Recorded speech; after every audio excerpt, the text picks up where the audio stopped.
66th question. Which surface produces highest friction? A surface ఎక్కువ ఫ్రిక్షన్ని కలగజేస్తుంది? ఎక్కువ గరుకుతలం ఏది ఉంటుందో గది ఎక్కువ ఫ్రిక్షన్ కలగజేస్తుంది. ఎక్కువ గరుకుతలం ఏది ఉంటుందో అది ఎక్కువ ఫ్రిక్షన్ కలగజేస్తుంది. కాబట్టి ఇలా గరుకుతలం ఎక్కువగా ఉండేది ఐసా, శాండ్ పేపరా, పాలిష్డ్ గ్లాసా, వెట్ మార్బులా? Sand paper. సో శాండ్ పేపర్కి ఎక్కువ గరుకుదలాన్ని కలగజేయడం జరుగుతుంది కాబట్టి ఇది ఎక్కువ ఫ్రిక్షన్ని కలగజేస్తుంది అనేది గుర్తుంచుకోవాలి. 67th క్వశ్చన్ చూడండి. When we increase the weight of an object, what about friction? వెయిట్ని కనుక మార్చితే ఫ్రిక్షన్ ఏమవుతుంది అంటున్నాడు. ఒకసారి చూడండి, ఇంటర్లాకింగ్స్ ఉన్నాయి కదా, దీనికి పైన ఇది వస్తువు అనుకోండి, ఇది ఎర్త్ అనుకోండి, సర్ఫేస్ అనుకోండి.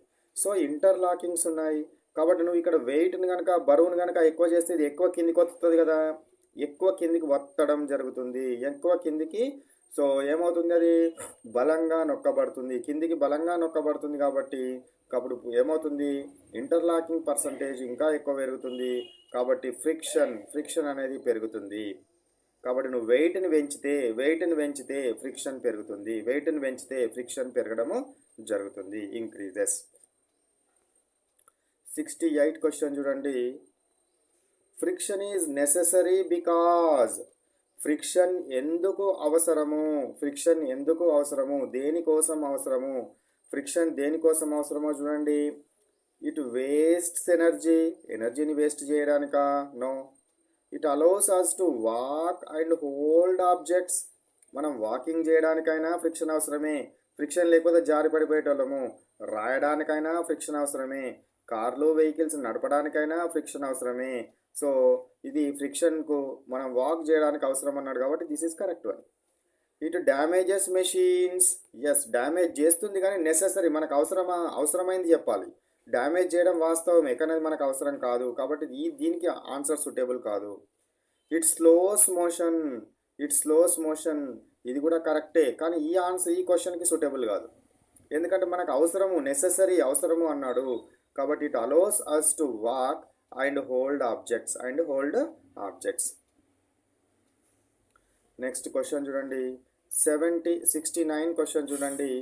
If there were no friction we would not be able to. ఒకవేళ కనుక ఆడ ఫ్రిక్షన్ కనుక లేకపోతే వీ వుడ్ నాట్, మనం ఏం చేయలేము అంటున్నాడు. స్టాండ్ అండ్ వాక్, మనము స్టాండ్ అయి వాక్ చేయగలుగుతామా? చేయలేము. ఫ్రిక్షన్ లేదనుకోండి జారి పడిపోతాం కాబట్టి స్టాండ్ అండ్ వాక్ చేయలేము. డ్రింక్ వాటర్ డ్రింక్ చేయడానికి ఇది ఫ్రిక్షన్ అవసరం లేదు. వాటర్ని డ్రింక్ చేయడానికి ఫ్రిక్షన్ యొక్క రోల్ అవసరం లేదు. పడుకోవడానికి డైరెక్ట్ పడుకుంటాం. శ్వాస తీసుకోవడానికి ఫ్రిక్షన్ యొక్క రోల్ అవసరం లేదు. కాబట్టి answer is what? Stand and walk.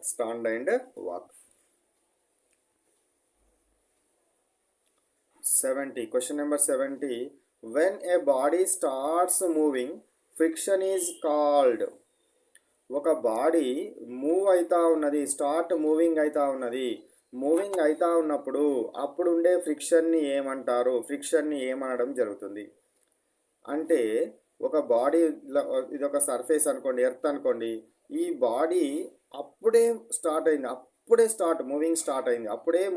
దీని మీద ఫోర్స్ను డిఫరెంట్ ఫోర్స్ను అప్లై చేస్తూ ఏదో ఒక పర్టికులర్ ఫోర్స్ దగ్గర దీనిలో మూమెంట్ వస్తుంది. ఆ పర్టికులర్ ఫోర్స్ను అవసరమైన ఫోర్స్ అంటాము. ఇక్కడ ఉండే ఫ్రిక్షన్ ఏదైతే ఉంటుందో దాన్ని లిమిటింగ్ ఫ్రిక్షన్ అంటాము. ఏమంటారు? లిమిటింగ్ ఫ్రిక్షన్ అంటారు. దీన్నే స్టాటిక్ ఫ్రిక్షన్ అని కూడా అంటారు. లిమిటింగ్ ఫ్రిక్షన్ అంటారు, స్టాటిక్ ఫ్రిక్షన్ అని కూడా అంటారు. ఇక్కడ 2 ఆప్షన్స్ ఉన్నాయి. జనరల్గా 2 ఆప్షన్స్ ఇయ్యడు. అయితే స్టాటిక్ ఫ్రిక్షన్ అన్నా ఉండాలి, లిమిటింగ్ ఫ్రిక్షన్ అన్నా ఉండాలి.